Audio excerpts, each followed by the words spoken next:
Hello. Hello. Week 3. Week Isn't it week three. 3? I've Pretty lost track of the days. yeah. It's week 3. Yay. All the snowy weather has gotten me all over the place. Yeah, it's been chaotic. Yeah. We had Valentine's Day. I took a 4-day weekend off, and then I'm back into editing for my client again, and everything's been chaotic. But Yes. I made a breakthrough. I'm very proud of myself, and I read a lot. And I'm almost at the halfway point in the story, which is kind of scary because I don't actually want to finish it because I am so into the book. Mm-hmm. Um, and things are happening. So I have a lot of vagaries to talk about, and I need somebody to know this book so I can like talk and rant. I can't say all the details, but Yeah. it's interesting. It is so interesting. And also the audiobook is chef's kiss. It's to die for. So, Cool. but I'll get into the details later. So how are you with Crescent City? And I know you said you had a second one and there's a bunch of stuff Yes. going on with you. Oh So we'll yeah. let you open Okay. things up. I'll cover first. Yesterday, I a little while back, I had signed up to be an ARC reader for a book called Awakening Fire by V.A. Sanchez. And she finally got back to us and sent out the book for that. So I am currently about 9% of the way in. And I don't want to have to go back to the Nice. main cover, but hold on. Let me just do this. Yeah. Okay. I'm going to lock it. It's hard to do that with my thing, but and then It's okay. hopefully you can kind of see it there. Awakening Fire. So Yeah. it comes out That actually is pretty cool. March 4th. So I've Oh, got March 4th, everyone. yeah. So I'm gonna try to get that finished and get a review to her before it comes out, hopefully, or by the day it comes out. So that's the goal anyway. Yeah. Um, That's and nice. I love that. That's cool. Yeah, and so I've been doing kind of like a hybrid read where I read and listen, or sometimes just listen, sometimes just read. And I'm about halfway. We're about at the same, almost at the same parts. Not that Yeah. we're reading the same book, but No, you're good. big stick. It's been pretty consistent flow. But if you know, Sarah at all, Miss Sarah, if you know her at all, the last few chunks of chapters are when it gets Things real. happen, yeah. Things happen. And so I'm only halfway through, and they feel like they think they have an idea about who the suspect is that's causing all these problems. But yeah. I know we discussed off screen before because we've Discorded a little bit and Yeah. didn't do live streams just to let everybody know. Yeah. And you've described it like a fantasy CSI, but like Yeah, it's got some it's sci-fi like- to it or something. yeah, it's urban it's- fantasy for sure. It's definitely urban fantasy, and I went in expecting that, so it's like I'm loving it. But it's like one of those things, if I read any interview comparing it to Throne of Glass or A Court of Thorn and Roses, I am going to riot, which I know people do because they're people, and I don't like certain people anyway. But it's like she literally, each of her series has a different subgenre of fantasy.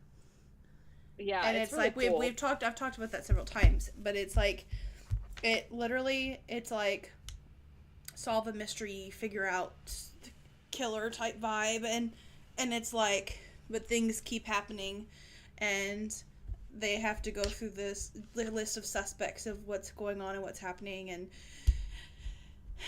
and it's like, and then there's questions about like her, like we know about her background, but the other person does not, and it's like, when are they going to learn that? You know what I'm saying? Like that whole vibe too. Yeah. And it's just, it feels like a fantasy CSI, and I love CSI. Like I always like the You've been a huge CSI fan for a long and like time. dad loved watching NCIS. That was his big thing. Like Dad and I have always been the type of people to watch like those crime shows. I love those kind of crime shows. We and were it's into like Criminal Minds. and it so, and yeah. it like, oh, it feel like I love it. I'm loving it. I'm enjoying it. That's good. And yeah.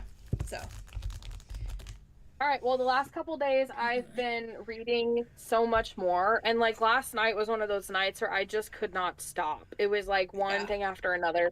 But it's like it's got it's got a little bit of everything in it. It's got action and stuff like that, and it is kind of a romantasy. Uh-huh. Not quite, because there's not really a romance going on, but their relationship is important Mm, and their dynamic is important. It's not a yeah. normal dynamic. Gotcha. You know how I said this guy reminds me of Tamlin, but he doesn't have Tamlin's toxic traits? Does he have Tamlin's I, toxic traits? Ugh. honey, he makes Tamlin look like a saint. Oh my god. This guy is worse Of than Tamlin. course. Let me know if you guys know Kingfisher and what you guys think of him, because I am literally on the fence about this guy. Yeah. But I think he has this better explanation for his behavior, that I won't spoil, that is completely different than anything that I was expecting. And you honestly Okay. find that part out really early on. Yeah. There's still a lot of secrets to his past, but the main thing is like, oh, okay, I get it. But he is an a-hole. He is like Mr. King a-hole sometimes.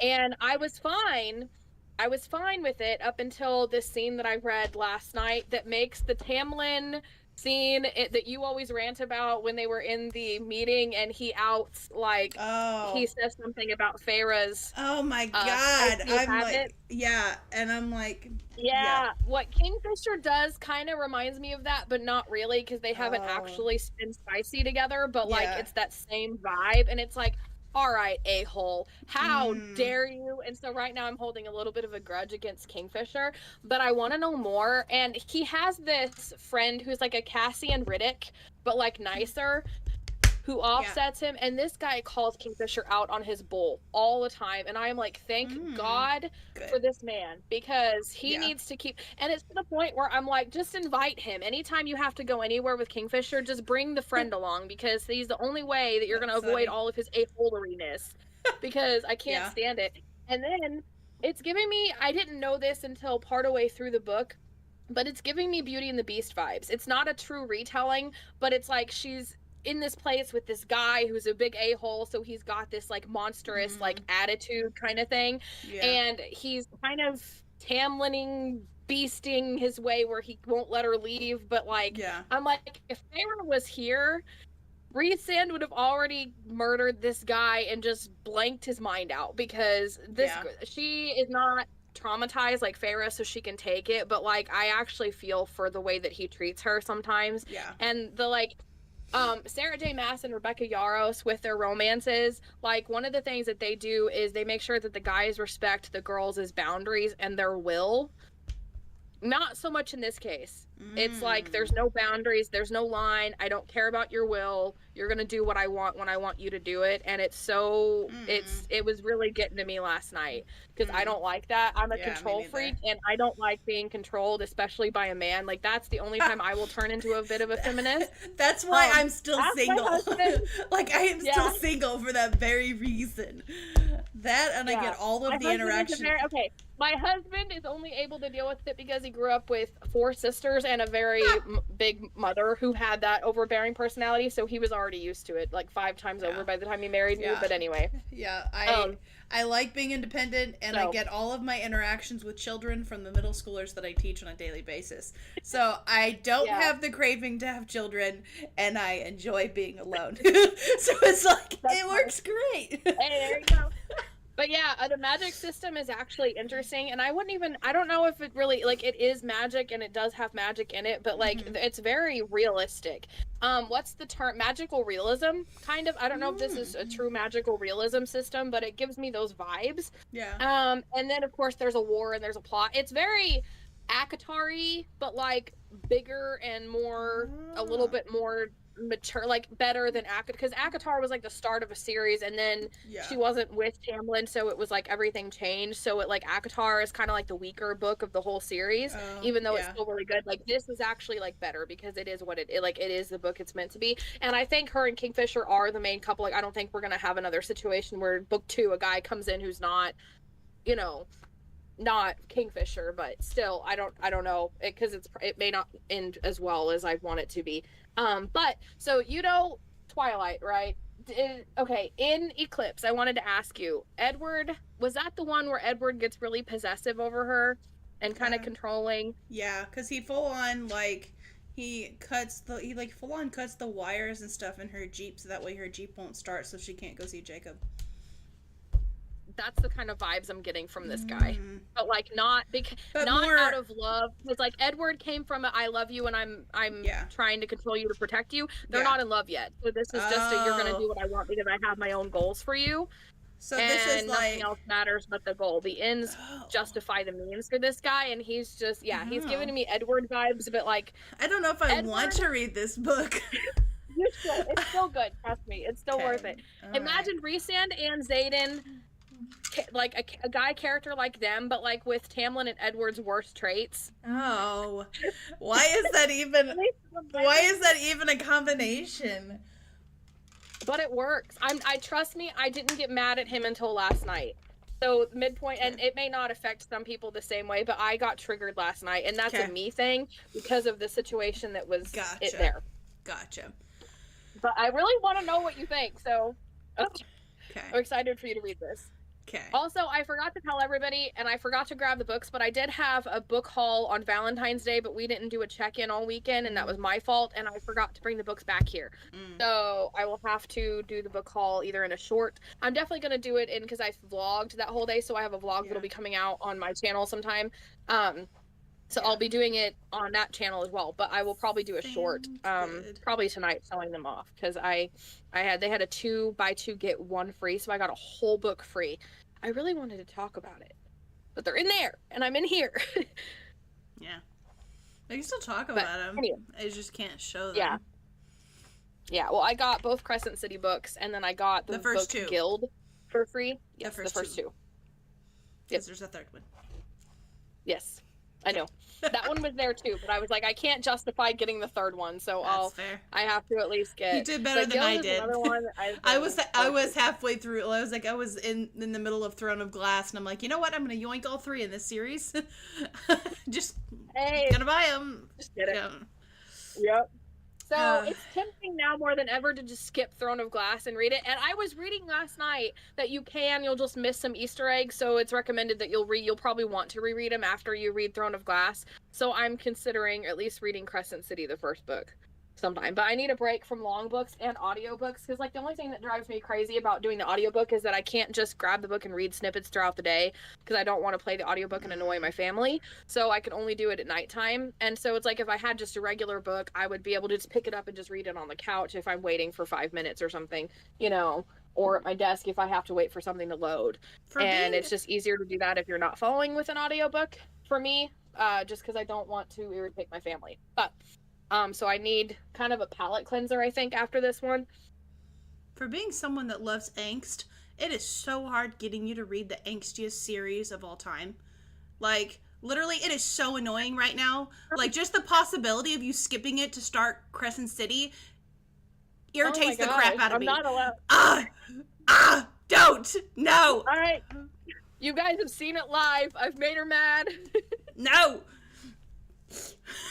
Oh, that's no! Funny. I'm not allowed. I'm not allowed. She's gonna start pissing here soon. No! I'm just kidding. I will start spitting. No! I won't. It'll motivate me to get through the series faster then. Like, literally, the first 2 are the slowest. Okay, take out Assassin's Blade. Traditional first 2 are the slowest 2 in the series. Literally, when you get to book 3, it picks up and it gets better and better and better from there. Yeah. And okay. I warned you that book 1 was slow. You did. You did. You did. And you chose not. You chose potentially as a good palate cleanser. You chose not to read one of the angstiest books, and you chose to put it in the middle, like some heathens of this world.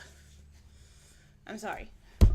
I am a Assassin's Blade book number 1 girly till the end of time. No amount of arguments will ever deter me from that, because reading it first, there are characters introduced that you don't see until way later in the series, and the joy that I got from recognizing those characters and be like, oh, this character from this book. Literally, it wouldn't have been there if you would have read it in the middle.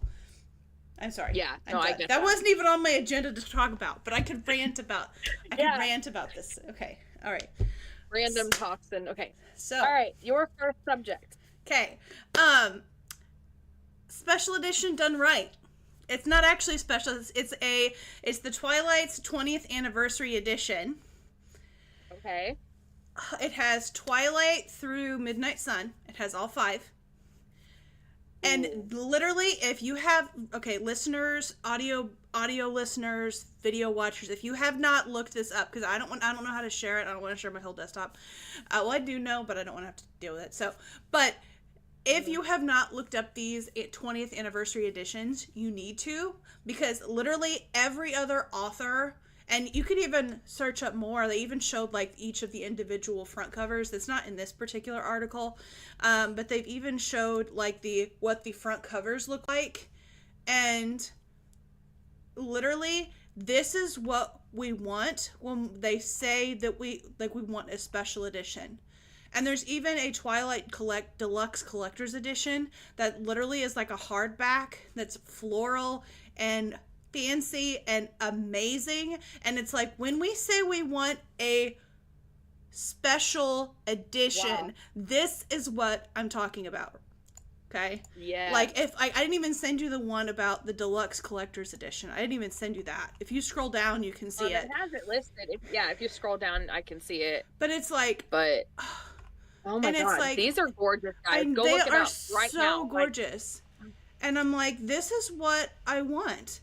Okay, yes, I can't afford $140 for the entire set, box set, but if you scroll through and look at each individual one, like Twilight, like each of them are just absolutely stunning. And when I say stunning, I mean stunning. And being someone who judges a book by their cover, I would read this series in a heartbeat. Like, I would read it over again. Which, because I love Twilight anyway. Yeah. But, you know, it's like when people say they want a special edition, and look at the back of the box. Like, I'm not even joking. Like, look at the back of the box. If you go to the Barnes & Noble link, it will show you front and back covers. Oh, it has, like, Bella and Edward on the back of it. I see! In the meadow. It's the meadow. Gosh. It's Edward and Bella. Yeah. It's in the middle. And I'm like... And there's the tree with the apple on it. I'm looking on Amazon. The individual covers are gorgeous. Gorgeous. Yeah, you have Twilight with the tree and the apple, like a tree with like a red apple in it. New Moon is like the beach of La Push. Yes. And then you have Eclipse, which is like the mountain, which I'm assuming. Like the mountain. Yeah. And then Breaking Dawn is like the house. Yeah, and then Midnight Sun is the meadow. And it's like, they even have special, like, they even have special sprayed edges, too.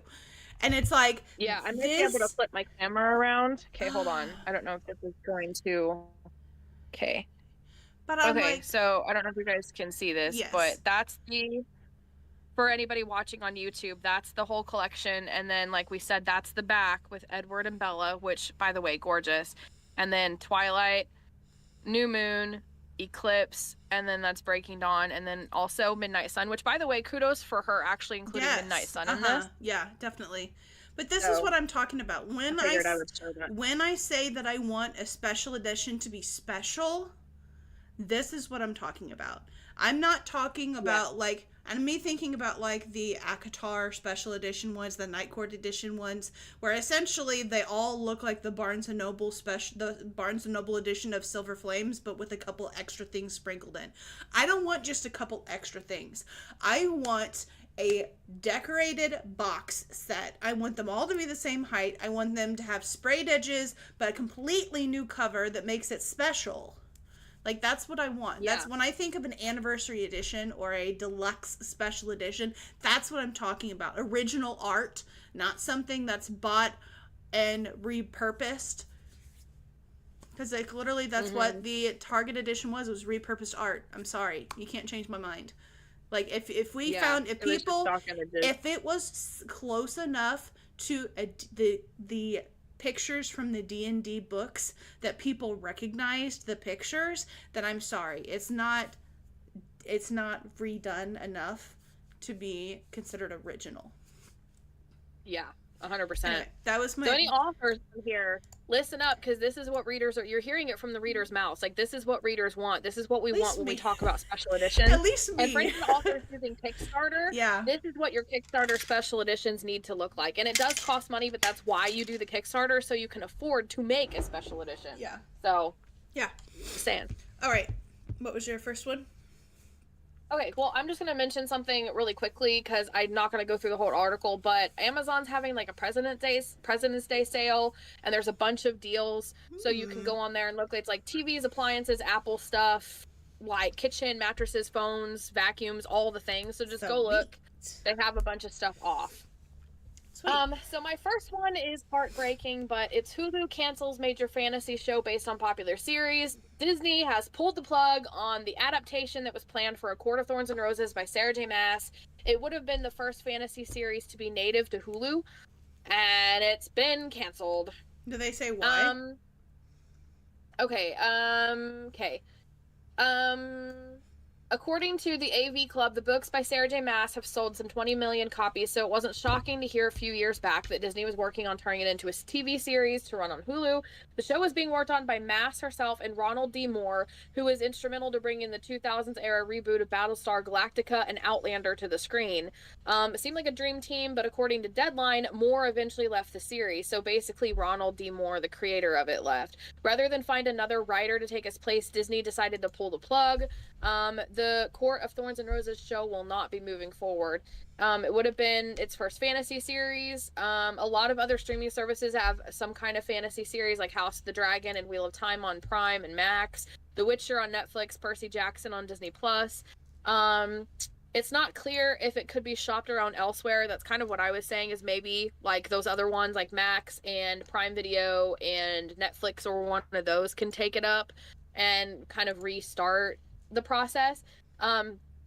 So I get the idea Moore was an important part of the team, and with him I'm not sure there's a project. Then again, Mass's books are very popular and she's written far more than just A Court of Thorns and Roses. Feels like someone could make a killing by adapting her books, not to mention make a lot of fans happy, but it won't be a Hulu and it won't be there. So my theories, yeah. First one, before I heard anything about the writer quitting, I think all of these book to screen adaptations are all for the money. And I think that if you notice, as soon as a series gets really popular, aka Fourth Wing, aka ACOTAR, aka any of them, they instantly announce a TV show or a movie, like a TV show adaptation. I think they're thinking that it's easy money because people are really into it, but what they don't realize is that book talk moves very quickly. It doesn't wait 2 or 3 years for you to get a TV show recorded, and so it's like people have moved on from ACOTAR, probably because Sarah's taking her time writing book 6, and again, that's another rant I have, the fact that their fans are so impatient and can't just let the woman write. I'm sorry, I would rather her spend 5 years writing it and get a really good, well-written book than get one that's rushed. Anyway. Exactly. But and that's why it's important that Rebecca Yarros takes her time writing the fourth and series book. Exactly. So, as sad as it is to wait, it takes time, guys. What also after hearing that was like my main writer guy, before I knew that the main writer left. My other thing could be because he was working with Sarah, from what I what you read in the article. It could be. Now, this is me speculating. I could see it being one of those things where she wants to keep it true to the book as much as possible, and he wants creative liberties, and she's not willing to give him that. And she quit. Mm-hmm. Which is good. Honestly, if that's the case, yes, kudos to her for sticking up for her books. Because I before we started the stream, like you and I were even had like a disagreement on like the TV show itself being like the books being a TV show, because in my head Hollywood ruins anything they touch, and so it's such a beloved series for the both of us that I didn't want them touching it, taking creative liberties and ruining a part of the series, or putting a face to a name that looks nothing like what I thought that character would look in my head. You know what I'm saying? Yeah. Like, and that's why I'm always No, I get hesitant it. about Yeah. TV shows. But it's like, and you, from your perspective, it was about like getting like my cousin, your sister, into the series when she's not a big reader, she's not interested in reading it, and so that would be able to get her into the series. You know what I'm saying? So it's like Well, and the context for that too, it's an interesting thing because I've already dealt with it with my favorite series that I grew up with, which was Mortal Instruments. The movies were bad, they flopped. Yeah. And then you had the TV show that was good until the final season, and it did change, like the middle of the series, like it didn't actually follow the books, and they took their own creative liberties. But my brain has already gotten used to kind of separating that, and like I understand people's perspectiveness over it. Like I would be too if it was my own books, and I have been before. And I think for me, like the Star Wars being broken canon by Disney crushed me so much that like nothing else is gonna break me that hard, because Star Wars was my most beloved thing. And so I'm kind of like, what's the word, not really numb to it, but like immune to it, I guess, at this point, because it's like, you know. Well, and even with like even with people that like the ones that are rebooting the Harry Potter series into a TV show, there's been so much drama and indecisiveness about potential actors and actresses for all the main characters, because we've already had a book to movie adaptation. Granted, the further, from what I understand, apparently from what I've heard, that the further down like into the movies you get, the less like the books they are. I haven't read all of them, and I haven't seen all of them, so I can't testify to that. But like, I could see why getting a TV show might possibly help in that sense, because you may get more true to the books. But at the same time, it's more like time. People have, like, they've already have that visual of who previously played that character, and so now there's even more of an issue. And it's just, I don't know, I just want Hollywood to be original on its own without piggybacking off of writers. I agree with you on that, because it makes me mad, because there are good writers that exist out there, and they just keep putting out these copy paste things. Like fire the one. There's a lot of writers that have good stories. Exactly. That we want to tell. Hire writers that know how to write a genuinely good story, that know how to follow the lore. If it's a world that's already been created in previous movies, hire people that know how to stick to the lore, but to create their own stories, or are creative enough to come up with stories on their own that are genuine. And get rid of the bad ones. I'm sorry, fire them. You're fired. I will never ever forget the one class that I had, and I've talked about this with you a lot. I've mentioned this in the live stream, and how our entire focus of that class was about writing for TV shows, and making sure that you're not going to get your own TV show. So you're going to start out writing somebody else's, and you have to make sure that you write. And there's this thing called a story Bible, which is all the things you need to know in that TV show. Like, for instance, if we're going, let's just go simple, Scooby-Doo. The gang always solves the mystery. That's the rule. And it always is a guy in a mask, with a few exceptions that they have, like Scooby-Doo on Zombie Island. So to write a TV show episode, you would need to know that. Those are the basic rules of the story world. You need to know that Shaggy and Scooby always eat. They're always scared. Fred's the leader. He always says, let's split up and search for clues. Like, you need to know what you're doing. The scientific one. I get what you're saying. That's a simplistic version of that. But like, with bigger stories, you need to know that. And so you had to pick a TV show, and then you had to write an episode in it. And our whole grade of that whole class was based on that one project. Really, we had other ones, but like that was the big one. That was the main one. And I picked the show Elementary. I don't know why I did, because that's a Sherlock Holmes TV show. So why I chose that one, I have no idea. Because it's like, how am I supposed to be able to write Sherlock Holmes accurately? Like, I don't know. I'm not as smart as him. So it was like the worst choice I could have made.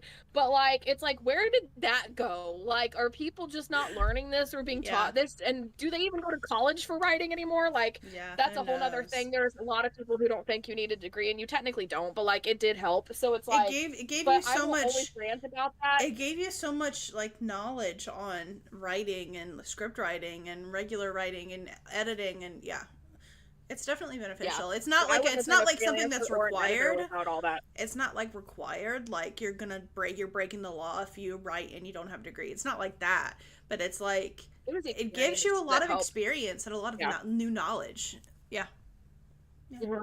And another random thing is, I wrote a lot of the later Valiant books when I was in college for like one class or another. So a lot of the ideas got started for those in those classes. Cool. And so some of the later Valiant series would not have existed without that. Okay. Warrior, Remnant, and then Raider, I think, were the three. while we're on the line, I'm glad you brought up the TV show bit, because my next one on Facebook, they've announced, and get this, it blows my mind. It makes me mad.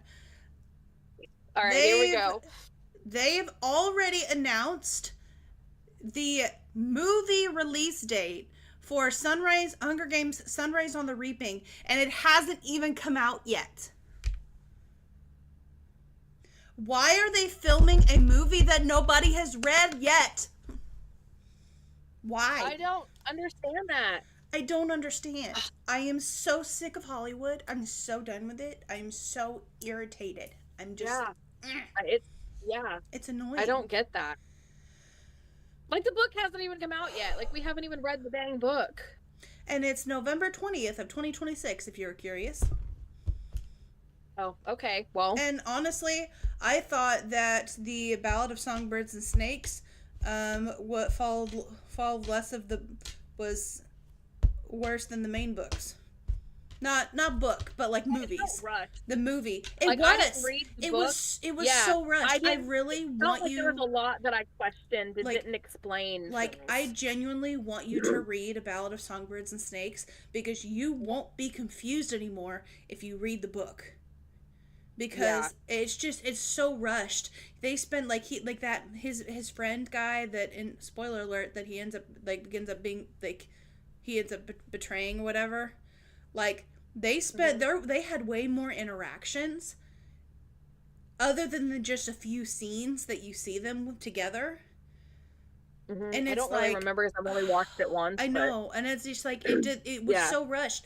And the fact that the book itself is longer than Mockingjay, and Mockingjay had 2 books, had 2 movies. I didn't know that. I'm pretty sure it's longer. No, I'm pretty sure it's the same length. Hold on, let me fact check myself, because I don't want to say something that's not accurate. But I do know that A Ballad of Songbirds and Snakes was split into 3 parts. It was a 3-part book. Part 1, Part 2, and Part 3. And I know Mockingjay is 2 parts, if I remember correctly. And and the fact that they put Mockingjay into 2 books, but they crammed all of Ballad of Songbirds and Snakes into 1 is ridiculous. Okay, Mockingjay is 390 pages. Okay, 390 versus 541. It is literally over 200 pages longer than Mockingjay, but they crammed it all into 1 movie instead of taking their time and splitting it up to at least 2. I don't understand that. That's why it was so rushed. The movie felt rushed because it was. I'm telling you, it was a money grab. That's crazy. I thought it was a short, like, almost novella-sized book. No, that's crazy. It is. It's definitely. It's like, I didn't realize how much bigger it was, but it's almost 200 pages bigger.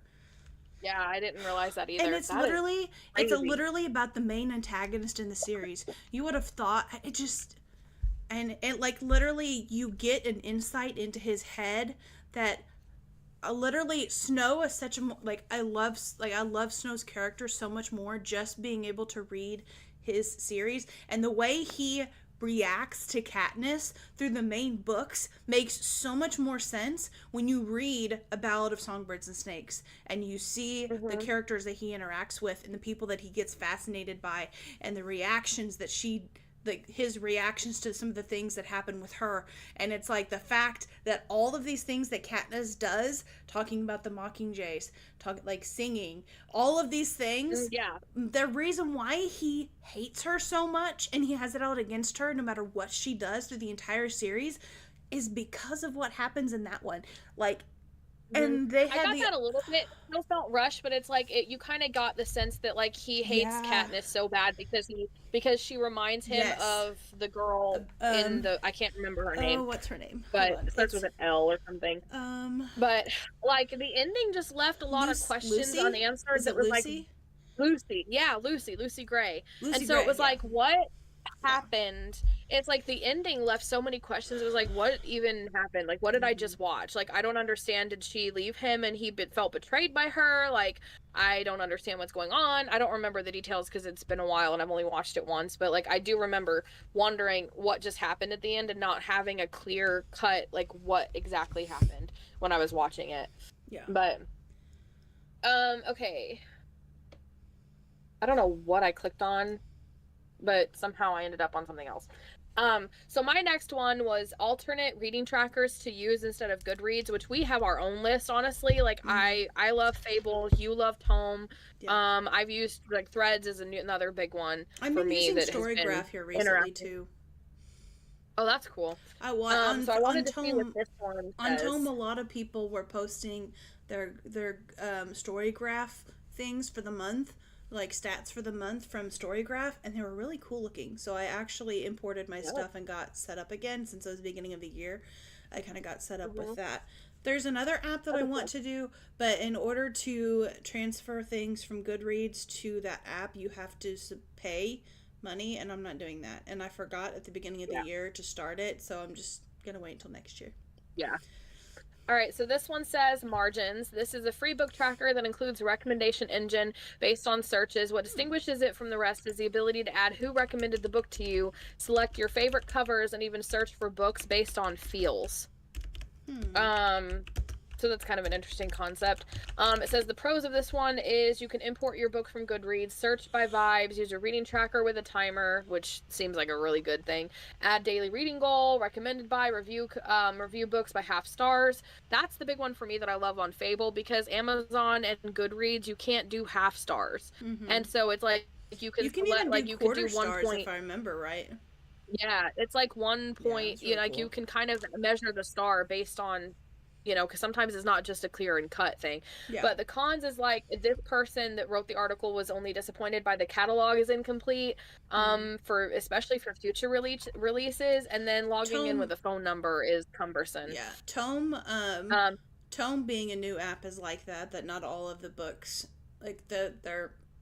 database of books, isn't really as complete as some people want them.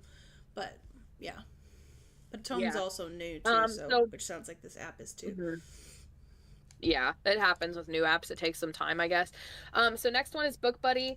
It's a robust book managing app. Aside from the powerful book tracking, it supports book library management, which is ideal for teachers. You can track library books, student checkouts, track checkout history, Hmm. and allow for self checkouts for books. Pros, you can add a book by searching Google, which is powerful. You can also use barcodes. The app is without a subscription and can even sync to like Dropbox and iCloud without paying anything, doesn't require an account. Oh, The cool. basic, the con is that it's difficult to keep track of what's going on with my books. In addition to more advanced features like library management are locked behind a payout of $4.99. Yeah. So hardcover is a book tracker, recommendation engine, and bookish social media platform. Some users refer to it as the book version of Letterbox HD, and developers claim it to be in like anti-Amazon and pro-authors. This one actually sounds interesting. It boasts Airlist, like Airtable for books, a series tracker to track progress in a series, which seems really interesting. Reader similarity to see if your interest overlaps with another reader, which could be pretty cool, and then trending books or most read in the app. So the pros of this one, it's similar to Goodreads, a lot of capabilities. Set your account to private. There's no limit to how many books you can add, and because it's cloud-based, you can sync your books online. There's a pro subscription, but it's more like community support to help the platform thrive. The cons is that it lacks a timer in the tracker, and the absence of Google or Apple integration makes it a little bit harder to set up. Bookshelf is an AI-powered book recommendation engine that includes a full featured book tracker. Pros, there's no need to create an account. You can get AI recommendations through your next read. App includes a book calendar section for setting reading goals for the year, how many minutes of reading should be done each day to achieve them. Daily reading goal in minutes also calculates how many books you're likely to finish in a year and how long it takes to read a book. It supports library exports and imports through Kindle and Goodreads. So that's the first one I've heard that imports via Kindle. Okay, cool. Some features like iCloud sync backup and export and reading stats for more than 7 days are restricted to payouts, and so it's like $5.99 per month or $69.99 for a life subscription. Bookum, this is more of a book form and social media app with a simple reading tracker on the side. It's social, community active, posts, book clubs, discussion stuff. As the tracker, it can sync books across multiple platforms, but it's a book form rather than a book tracker, so the catalog's limited and it's kind of more focused on the social. Yeah. Next one is Book Tracker. It's designed for the Apple operating system, which for me is a con because that's the other con about Tome is that I don't have an app and I hate using the desktop, so it's harder for me to be active on there. But this Book Tracker is reading timer. It can fetch missing covers. You can customize the homepage to move or arrange tags, like currently reading statistics, random quotes. It's disappointing is that it adds it. Hold on, this doesn't make sense. Adding more books and exporting your library requires a payment, and so it's $19.99 for life. How many more do they have in this list? Okay, one more. Bookopedia is a free book tracker with encyclopedia style features for remembering characters and plot details. It allows you to track books by chapters and characters. You can add notes, save vocabulary words, import and export data, write private reviews, and retrieve missing covers. The only con is that it doesn't have a timer, which honestly I didn't know that was a thing. Yeah. Like I have other timers that I use for other things anyway, so Yeah, I don't really ever use I the have timers timer. separately. Yeah. I don't either, not when I'm reading. So, and even lately I've stopped forgetting to do it while I'm editing and working, but that was my next one. So some of those may be interesting to some of you guys. Yeah. Okay, so my last one that I had, so apparently at one point Colleen, so we all know that the book It Ends With Us, has had a lot of controversy, not only with the movie, which is probably the biggest part of the controversy with whole Jason Baldoni and Blake Lively and that whole situation, but another thing that I saw, apparently this is old news, but from a couple years ago, but I just saw it the other day. But apparently, Colleen Hoover had planned to make it, and in it, it's hard for me to say, and It Ends With Us coloring book. And to give you an explanation, I'm going to give you a basic description that the CNN article gives it. It Ends With Us is a story about a young woman, Lily Bloom, detailing her descent into an abusive relationship and her eventual escape from it, while recalling her childhood growing up in an abusive home. Hoover has said that the novel's central relationship is based on her parents. So she has a personal, again, you get the idea, like the whole concept. Yeah. She's gone through it. People, a lot of readers were criticizing it because they thought it was tone deaf to create a coloring book about a book that's centered or actively centered around domestic abuse. Yeah, that seemed a little odd. And like in this one Instagram reel that I've seen, like there's like talking about like staircases where she got pushed down, several instances where the father was being physical with the mom or with different people, and it was just, Colleen eventually made a statement. She said, "The coloring book was developed with Lily's strength in mind, but I can absolutely see how this was tone deaf. I hear you guys and I agree with you. No excuses, no finger pointing. I have contacted the publisher to let them know that I would prefer that we don't move forward with this. Thank you for the respectful disclosure and accountability. Nothing but love," is apparently what she put. But people were very kind of like... went back on it. Yeah. Which, and I appreciate her. If it her... was like a her thing, or if the publisher suggested it, like I don't know. Who came up with the idea? And the comment, you know what I mean? Like, whose idea was that? And the comment that it says, "I have contacted the publisher to let them know I would prefer we don't move forward," not that it was canceled. So it's like, I don't know if that was one of those situations where... the publisher's decision. Yeah. That's why I'm self-published. Yeah. But that's a whole nother rant for another day. Yeah. So. All right. That was my last I don't main know, point. that feels a little, I because know. even if the coloring book doesn't involve any graphic scenes, Yeah. it's still just the idea that you're writing a book with a more serious tone.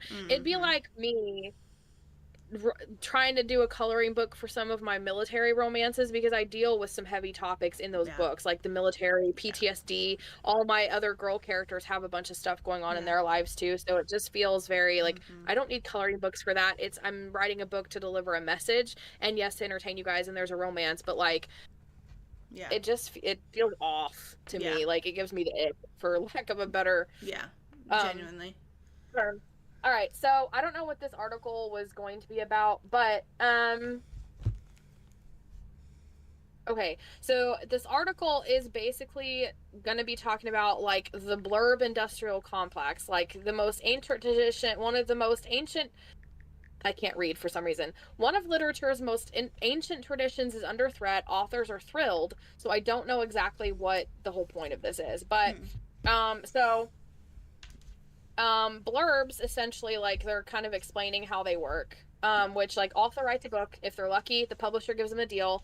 The marketing team then draws up a plan for how to best get readers, bookshops, and book reviewers interested in the book, and it will include getting other authors to say that they think the book is good, a blurb. The author, the editors, and the marketing team will send versions of the book in digital to approved formats to authors with some name recognition. That's called your endorsement. That's not how it works in the self-publishing world. We just ask our friends if they've read the book, and then if they did, like, give us a statement about what you think. But it doesn't work the same if they're not famous, so whatever. Okay, so sounds good on the face of it. Books go out to readers adorned with reassuring evidence that the book is worth the reader's time. But almost everybody in the literary world hates them. And depending on what corner of that world people occupy, reviewer, author, bookshop buyer, bookseller, critic, agent, all the things, they hate them in slightly different or conflicting reasons. Like, I asked people from across this ecosystem to anonymously dish the dirt, like, what's so bad about blurbs? One guy says, I think it's a lazy tactic made popular by publishers who can't be, who don't want to fairly distribute and creatively employ a marketing budget to anyone who isn't super famous. Editors complained that it was ludicrously labor intensive putting out requests.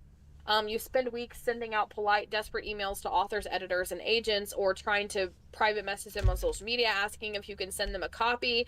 It's the bane of my life, one editor said.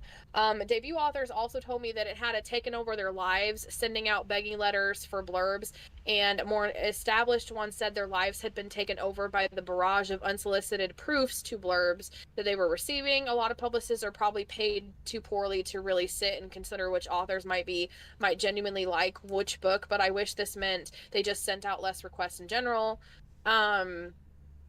Yeah, it's kind of just like, I didn't know exactly what direction the article was going to go on, because I thought they were talking about book blurbs in general, because for self-published authors, it is notorious for, like, we don't know how to describe our own books, and if people ask us what our books are about, we sort of freeze up and don't know what to say. Yeah. And I don't know how to summarize my book in 3 paragraphs. I just don't. I can write another book before I could give you a good blurb. Like, I don't like this. Nobody I know likes writing the blurbs, which for me should be about the book. I actually, as a reader, and I'm assuming a lot of other readers agree with me too, I don't like it when they include, like, the quotes from other people and the ratings and the reviews and stuff on the blurb. Because I want to know what the book's about. I don't care what this person said about it. I don't care that it was like the next best read, 5 stars, and like, I just tell me what the book's about and get to the point. And so I like the fact that they'll put authors, we don't deal with that. The fact that they'll put like they'll list the author's name. So and so's next best read is blah blah blah, and then it eventually gets into the blurb, and it's like, I literally will skip over that every time I read it. Like, every time I read the blurb, I never read any of the word, like, the, like, endorsement. Yeah, like any of, like, this is so-and-so's next best read, or the upcoming new novel by so-and-so, whatever. Yeah, I never read those, ever. One that stuck with me was on the Mortal Instruments series. On the cover, those I don't mind, but it had Stephanie Meyer, the author of Twilight, actually said that the Mortal Instruments is a story world I would love to live in. And that was her comment on the Mortal Instrument series. And I liked that because I love Stephenie Meyer, because I read Twilight before I read Well, like Mortal Instruments. I'll read those kind of stuff. I think it just like when I'm wanting to read the blurb, I'm typically wanting to know about the book itself. I don't need to know that this particular author wrote it or this is their next big debut. I don't need to know that. I don't really care. I'm just reading it for the book. And honestly, I hate writing book blurbs, so I wish we didn't have to do it, because I don't know how to do it. I don't know how to tell you what my book's about. Just read the darn thing. I don't, I cannot, I suck at it too. And it's like, there's an art to writing blurbs, and it's just like, it's so hard as a self-published author writing your own book blurb. Okay, so the next one that I had, did you have any more? Because I swear I thought you said that was, okay. So, 10 books to read while we're waiting for the next Onyx Storm book, which we're going to need more than 10. It's going to be a while. So the first one on this list was Quicksilver, which I am still just, I am obsessed with this book. I'm so glad I decided to read it next. So, When the Moon Hatched was another one, which I know you have, and that was on your TBR list for this month. So that's another one. So that's number 2. Phantasma. It's written by Kaylee Smith. The quote on the front says, "The only thing deadlier than losing the game is losing your heart." Which, I mean, that's a good one. The deadly game at the heart... I cannot read today, I'm sorry, guys. The deadly game at the heart of Phantasma is magical and immersive, making Kylie Smith's book readable. Ophelia, the heroine of the book, quickly wins the heart of the reader. I don't want to know that. Just tell me what it's about. Okay, the competition takes place in a gothically gorgeous mansion, allowing the aesthetics of the atmosphere. They're not telling me what it's about. It looks like it may be interesting. It's got a good cover and a good quote on the cover. So if you guys are interested, go check out Phantasma. Just look it up and you will... I'm going to have to look it up too, because they didn't give me what it's about. They've just given me vibes. So the next one is Sky is on Fire by Jen Linus. I can't pronounce Leons. So, humans haven't found a way to harness the power of dragons. Instead, the beasts rule the skies and make for terrifying enemies that Anarod doesn't want to get on the wrong side of. The protagonist doesn't get what she wants. She quickly gets caught up in a plan to pull off a heist in the dragon-ruled city. The dragon they're planning to rob has a reason to want Anaron gone for good, which makes a dangerous and action-packed kind of adventure kind of thing. So the battle sequences of Fourth Wing, if that attracts you, then you're probably going to enjoy this kind of book. Next one up is Bride by Allie Hazelwood, which I've heard and I've seen a lot of people read it. Enemies to lovers, supernatural elements, werewolf type vibe. Yeah, vampire lord kind of stuff.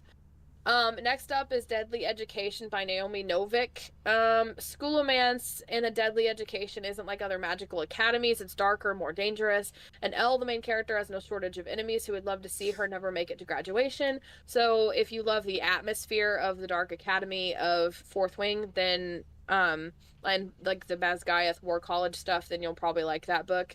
We know this one. So number 4 is The Serpent in the Wings of Night by Carissa Broadbent. It's definitely unique. We've already talked about that one a lot, and it definitely, like, if you're into Fourth Wing, then reading that book can be a help, because it's really well written, so it'll kind of draw you in and get you over the withdrawal. Immortal Longings by Chloe Gong is another one. There's a disgraced princess and a former member of the aristocracy. They meet in the Games of Talon. In the Kingdom of Talon, the competitors aren't fighting for death, but showing off how well they can jump between bodies, which is a facet of the magic system in the book. They have their reason for entering the games, and they're fueled with hate against the current world order, which leads them to an uneasy alliance. So it's like loosely inspired by Antony and Cleopatra, which is an interesting... the violence is comparable to the violence in Fourth Wing. And based on the blurb, it kind of reminds me of The Serpent in the Wings of Night, where you have two people in a deadly competition that are kind of like in a tense alliance to try to survive. But the interesting concept of that is like the body jumping magic system that they have. The cover of this one is gorgeous. So The Trial of the Sun Queen by Nisha J. Tooley. It's the first book in her series, follows Lore, character with similarities to Violet. Lore is suddenly released from her torment and thrust into the Sun King's court. She doesn't belong there, isn't sure how to navigate the challenges there. She's got to win the heart of the Sun King, which would allow her to visit her wrath on the rival Aurora King, who is her tormentor. So what does it say is similar?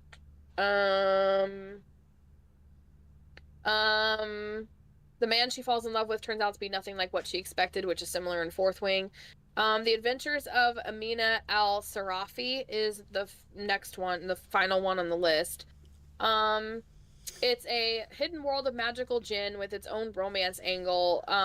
Okay. It's very light on the romance, focusing on a legendary female pirate who ruled the high seas and had many memorable adventures.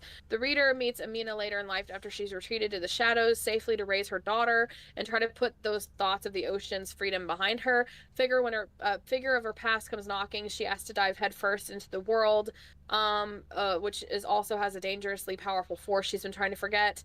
It isn't as tragically romantic as Onyx Storm or the Empyrean series, but it elevates her journey to self-discovery. And so it kind of like she's a strong main good character like Violet, I guess, is the comparison here. So those are just a few. We know a few of them on the list, so that was a pretty decent list. Yeah.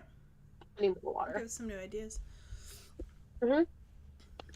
The Sun King one and the first one on the list, which I've already just forgotten. I'll have to rewatch this live stream just to find that book title again. Or I guess I have the article saved. So, and then my last one, which I'm going to run through very, very fast. The best romantasy books that are on Kindle Unlimited. And I'm only bringing this up because if you love to read, but you're on a budget, and like Kindle Unlimited is an option, because if you end up buying a lot of books in a month, in the long run, Kindle Unlimited can save you a lot of extra money just because you're paying, $14 a month last time I checked. But you're getting to read all these books, so it is an option for some people. And if you're reading self-published authors in Kindle Unlimited, it really helps us out because we get paid by the amount of pages that get read in our books. So it's a little thing there. My Calamity's Hope series is on Kindle Unlimited, so I just wanted to go over these real quick. So there's 6 of them. I didn't know this, but Quicksilver by Callie Hart is actually on the KU, so that's interesting. The Ash Trials by Amy Suto. Okay. In a prison of Ashgard, Saffron Vale awakens in a ruined wedding dress with no memory of who she is. As the only powerless human against murderous shapeshifters and spellcasters, she must survive 6 otherworldly Ash trials that turn villains into legends, all while choosing between a royal commander who claims to be her childhood friend and an assassin who hints she may be the most dangerous competitor of them all. It actually sounds pretty interesting. A lot of these I've noticed are like, there's a trial. There's a competition trial thing. Yeah. What? Okay, so number 3 is Fourth Wing by Rebecca Yarros. Fourth Wing is not in the Kindle Unlimited. All right, hold on. I'm gonna fact check this article real quick. Is it not? Is it?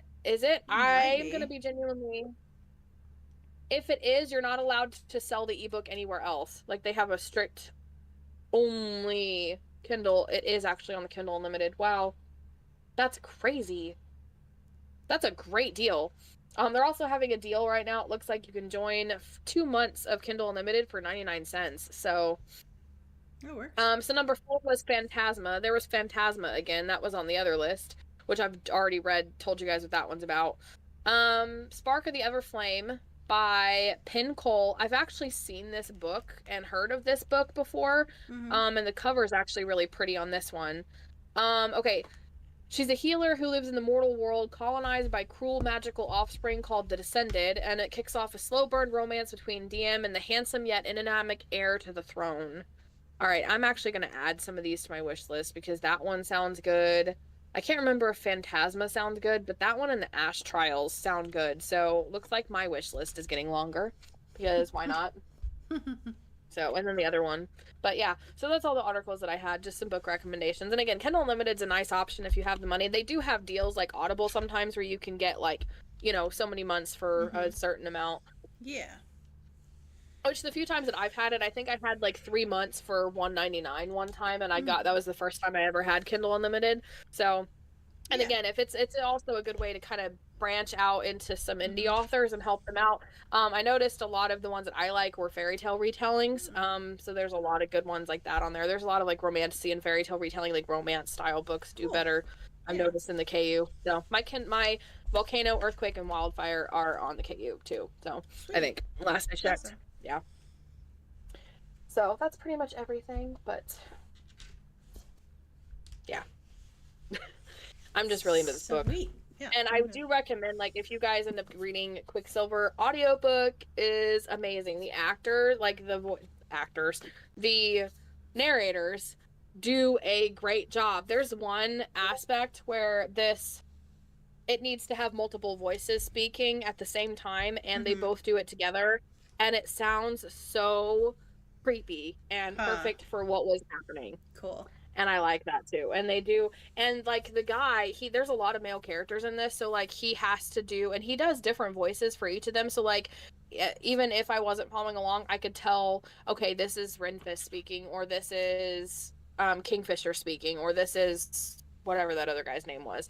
And so, and then they have these other fantasy creatures too, and it reminds me of Dobby in a way. Like, they have these Dobby-like creatures that come into play, and so he has this high-pitched kind of like Dobby voice that's like really cute, and it's just like, yeah, the audiobook's like really good. So I'm actually really into it. I'm doing this more than gaming, because I know I mentioned the last time we checked in I was in a gaming mood, but I've been doing this more than gaming lately, so this is always a good thing. Cool. Yep. All right. So that's probably it. How are you guys doing? How are your reads for the month doing? Let us know what you're reading this month and how you're liking it and all the things. So, and if you have any rants to add to ours, feel free to rant in the comments as well. Yeah. And if you have any like booktube, book talk, because I deleted my TikTok. I deleted TikTok again, so I'm not getting nearly all the book talk drama. So if you have any juicy gossip from the Clock app and you want to let us know, comment, and we'll talk about it. Or anything you want us to react to. Yeah. So sweet. Awesome. Have a good evening, guys. If you're in an area that is supposed to get snow or is currently getting snow, be careful. Stay warm. Wear the extra thick socks. And read a good book with some coffee. Yep, read a good book to stay warm. Yes. Yes. All right. Bye.